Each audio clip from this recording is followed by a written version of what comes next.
Hello, and this is a review and reaction of Alive Inside the movie. And before I get on to the big moments that given me the most impact with that movie, I just want to go over the two things that I morally learned from this movie and really made me reflect on, as you'll see throughout all these moments. The first thing was how medicine is not exactly black and white. You can't just use hard and true medications and scientific backing to just get rid of everything and help everything's okay. You need holistic methods and therapies as well as other interventions that could help others find that. The other thing is just how ingrained we are with music, not only with socializing and being around others, but just how it works in our body biologically and giving us that innate need to do so. And my first big moment, and this is with the first older man that we meet, was just how quickly all of this music, just how quickly the memory to music just kept happening. The older man, he was very big into gospel music, loved going to church, loved being social, just an overall nice guy. But as he declined due to his neurodegenerative disorder, descended he was an introvert, he wasn't speaking a lot, couldn't answer a lot of simple questions from just his name to yes or no questions. But a little bit after the music started and the headphones were put on his head, he had went into his eyes lit up. He was able to sing, he was dancing, and he became much more joyous for after the music.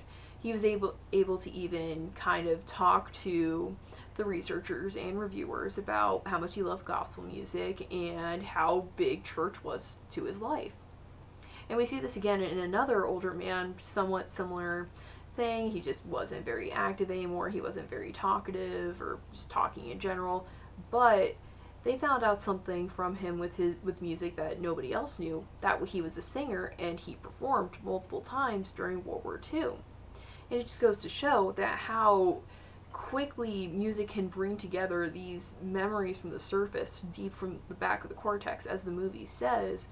This neural pathway is one of the last that neurodegenerative diseases like dementia will get, and that greatly intrigued me for the fact that it's so, again, music and those kind of memories are so in depth that neurodegenerative diseases can even get that far, and well, quickly they will eventually, but it doesn't get that far that quickly. And there's still something there, though the disease has rid of them of so many other things. And another thing was, again, how music is encoded into us biologically, the need to be able to socialize and be one with others. Starting with, as the researcher goes on, how in our cells when we are a fetus growing up in the mother's womb, how we develop with these cells that beat and have a rhythm, and they start to synchronize with other cells, and they become our heart. And basically with that, as we grow up too, we start to learn the ability to think thoughts. And with that, once we get out of the womb, we start crying, we start doing it in a frequency or a similar pattern to our mother. Just again, that biological and innate need and use for rhythm and music within our mind. And then I go back to, it's kind of a funny scene, but the 3-year-old kind of dancing to the beat not only just shows us like how much ingrained that we are to kind of get a rhythm and being able to stick to a beat, but also just how much fun that we have doing it, helping us learn and interact with the world around us. And we see that definitely socially as well, that because also the biological, our hearts beat is one, the beat makes us want to, and in turn music wants to become more social. And I found that very interesting for the fact that I never really thought about it in a biological sense before. I knew that music brought together people by just sending out different signals and different means for others to kind of get along with everyone else.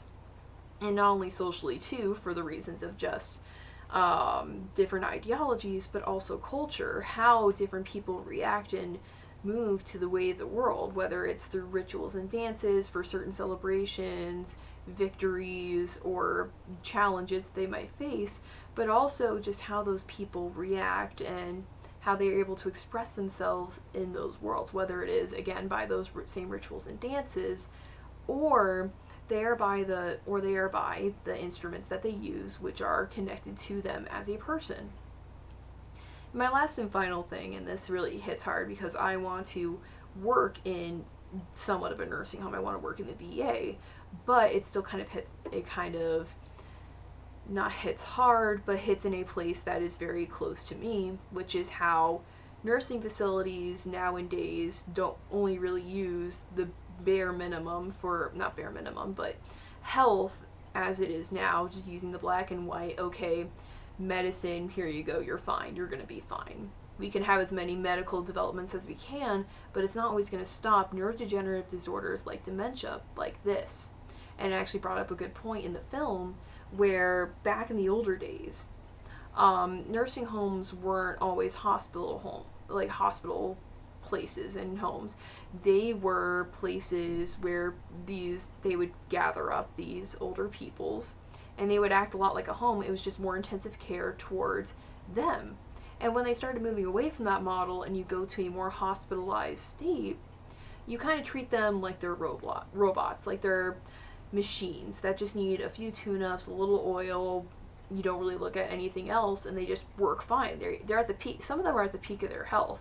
They're able to still function and move as well as they can for within their means, but that doesn't exactly mean that they are doing well, and they aren't exactly stopping how dementia is going to work and how it's going to inhabit. They had a statistic where it was like a little pyramid, where at the bottom, the biggest base would be the youngest generation, and it would kind of point up towards the older generations, the 80 plus year olds. But as time went on, the triangle started to become inverted, where you had less of a population of people who were younger, and then you had more of a population of people who were older. And as that decline goes, and when the inverted triangle goes, so does the increase for dementia and Alzheimer's disorders, which genuinely racks somebody up, and they can't exactly get back up from it unless these kinds of interventions are used and are able to kind of bring people back and stop these, again, neurodegenerative disorders from happening, or at least as prevalently and as extensive as they are. And that kind of goes into occupational therapy, what we do. Though we do use the same scientific backing and medicine that is used at nursing homes, we still believe in these interventions and therapies as they do actually work. This movie is one of those reasons that they will and do work. And with answering the question of how creatively and differently we can use this in OT, one of the biggest ways I thought about this, as I really thought after watching this movie, was through focus and attention. You see a lot of emphasis posed on memory, but a lot of studies also show that music is used as something to keep focus or on track on. I know specifically for, let's say, students use a lot of music to help them study, whether it is for a concentration reason or it is to help absorb the information better via able for an easier recall. And it can be a plethora of different music. It can be from classical to hard rock, and it can depend on different studies, but regardless, music still has a place of focus. Is giving us the ability to think in a deeper mindset and more cognitively. And what you could do that, and how you can use that in a occupational setting, is that you have a patient which has a hard time keeping track of everything, kind of like these older patients with dementia, who aren't able to exactly be on the same track, or they aren't able to do tasks as they need to, or forget to do those tasks, or just in general move on to different tasks too frequently. What you can do is you can play music to them, or you can hum a tune with them, or they can hum a tune to you, and as they are doing that task and as you are teaching them things with that music, they should be able to go to a deeper level of cognitive thought and be able to function better than without the music. And yeah, as they are helping as they are working with each other with that deeper cognitive thought that helps with occupational performance and them being able to do the things that they love. Another thing too is if they love, let's say, musical instruments, that could be a big part of their occupation, and learning how to accommodate people with those musical instruments to, let's say, how they want to play. And how, like, let's say somebody doesn't have good finger joint mobility, you could add grips or grafts onto those certain instruments, so that way it is easier for them to hold on to. Right. And that is my review and reaction. Thank you.